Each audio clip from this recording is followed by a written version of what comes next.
კოლონოსკოპიის ერთ-ერთი უპირატესობა შეიძლება ჩაითვალოს ის, რომ ამ დროს ვახდენთ მასალის ჰისტომორფოლოგიურად გამოკვლევას უჯრედულ დონეზე.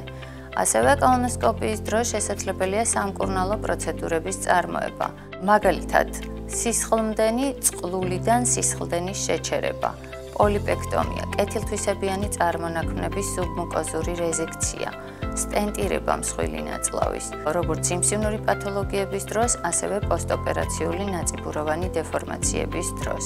კოლონოსკოპია ტარდება შემდეგი ჩივილების დროს, როგორიც არის ფაღარათი, ქრონიკული ყაბზობა, წონაში კლება, ანემია, ტკივილები მუცლის არეში, სისხლიანი დეფეკაცია, არასრულყოფილი დეფეკაცია, დაუცლელობის შეგრძნება, ცრუ ტენეზმები, როგორც არის ცრუ ჭინთვები, ბუასილი, ტკივილი მუცლის არეში. თუ გენეტიკური წინასწარგანწყობა არსებობს მსხვილი ნაწლავის სიმსივნური პათოლოგიების შემთხვევაში, ასეთი პაციენტებისთვის სასურველია კოლონოსკოპია იქნეს წარმოებული 40 წლიდან, 2 წელიწადში ერთხელ.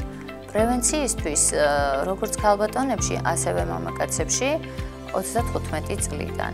50 წლიდან შედარებით აუცილებელია ამ ასაკში კოლონოსკოპიის წარმოება, ვინაიდან მატულობს რისკი რექტოსიგმოიდალური ნაწილის სიმსივნეების, ანუ მსხვილი ნაწლავის ქვედა დისტალური ნაწილის სიმსივნეების განვითარების.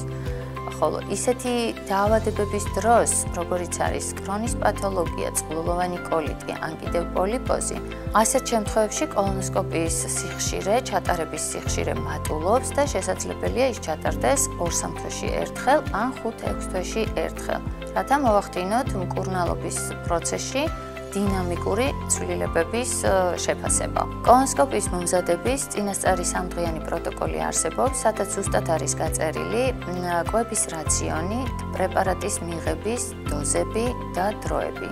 პროცედურა ხანგრძლივობის მიხედვით შესაძლებელია გაგრძელდეს 20 წუთიდან 1 საათამდე, ან ცოტა მეტიც, გააჩნია ნაწლავის სირთულეს და დიაგნოზს.